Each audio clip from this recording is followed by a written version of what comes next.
This organization stopped upholding the principles outlined in its founding declaration and began to mutate. An organization that had been conceived essentially as a shield to protect the realm of men transformed into a multi-tentacled leviathan that seeks to decide not only what each nation-state should do, but also how all the citizens of the world should live. This is how we went from an organization that pursued peace to an organization that imposes an ideological agenda on its members regarding a myriad of issues that pertain to human life in society. The model of the United Nations that had been successful, whose origins we can trace back to the ideas of President Wilson, who spoke of a society of peace without victory and was based on the cooperation of nation-states, has been abandoned. It has been replaced by a model of supranational governance by international bureaucrats who intend to impose a certain way of life on the citizens of the world. What is being discussed this week here in New York at the Summit for the Future is nothing other than the deepening of that tragic course that this institution has adopted from a model that, in the words of the United Nations Secretary himself, demands the definition of a new social contract on a global scale, doubling down on the commitments of the 2030 Agenda. I want to be clear about the position of the Argentine agenda. The 2030 Agenda, although well-intentioned in its goals, is nothing more than a supranational socialist government program that aims to solve the problems of modernity with solutions that undermine the sovereignty of nation-states and violate the right to life, liberty, and property of individuals. It is an agenda that aims to solve poverty, inequality, and discrimination with legislation that only deepens these issues, because the history of the world shows that the only way to guarantee prosperity is by limiting the power of the monarch, ensuring equality before the law, and defending the right to life, liberty, and property of individuals. It has been precisely the adoption of this agenda which responds to privileged interests and the abandonment of the principles outlined in the Universal Declaration of Human Rights of the United Nations that has distorted the role of this institution and set it on the wrong path. Thus we have seen how an organization that was born to defend human rights has been one of the main drivers of the systematic violation of freedom, such as the global quarantines during the year 2020, which should be considered a crime against humanity. In this very House that claims to defend human rights, they have allowed the entry of bloody dictatorships like those of Cuba and Venezuela without the slightest reproach. In this very House that claims to defend the rights of women, it allows countries that punish their women for showing skin to enter the Committee for the Elimination of Discrimination Against Women. In this very House, there has been a systematic voting against the State of Israel, which is the only country in the Middle East that defends liberal democracy, while simultaneously demonstrating a total inability to respond to the scourge of terrorism.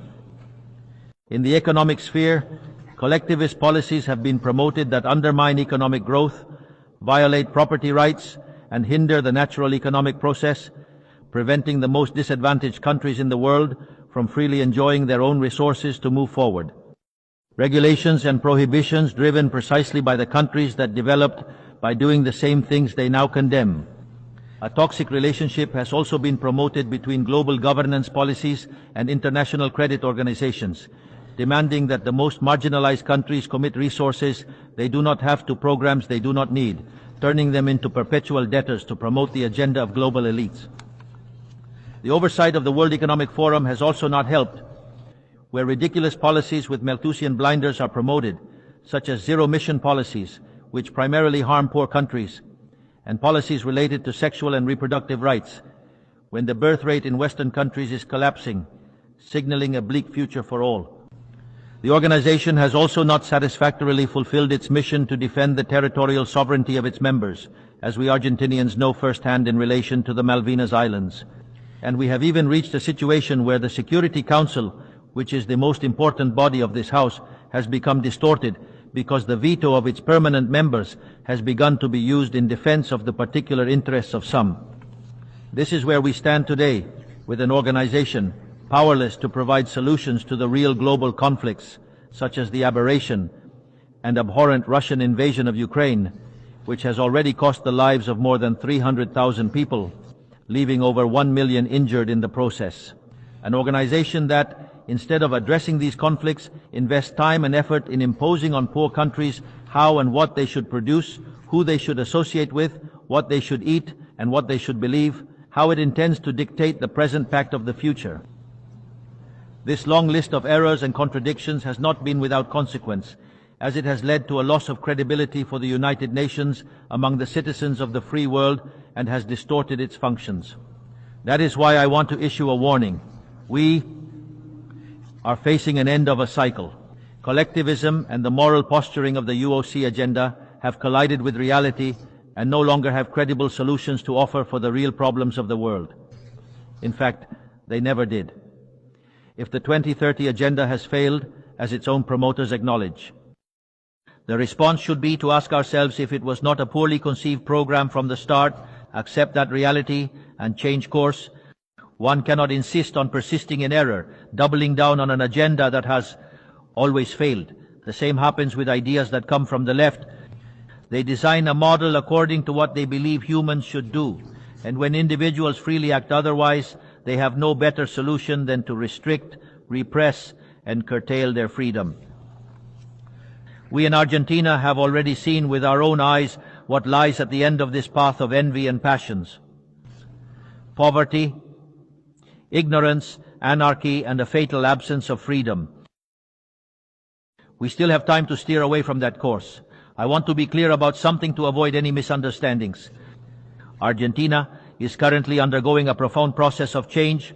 It has decided to embrace the ideas of freedom, those ideas that state that all citizens are born free and equal before the law, that we have inalienable rights granted by the Creator, among which are the rights to life, liberty, and property. Those principles that govern the process of change we are undertaking in Argentina are also the principles that will guide our international conduct from now on. We believe in the defense of the life of all. We believe in the defense of the property of all. We believe in freedom of expression for all. We believe in freedom of worship for all. We believe in freedom of trade for all. And we believe in limited governments for all. And as what happens in one country quickly impacts others, we believe that all peoples must live free from tyranny and oppression, whether it takes the form of political oppression, economic slavery, or religious fanaticism. That fundamental idea must not remain mere words. It must be supported by actions, diplomatically, economically, and materially.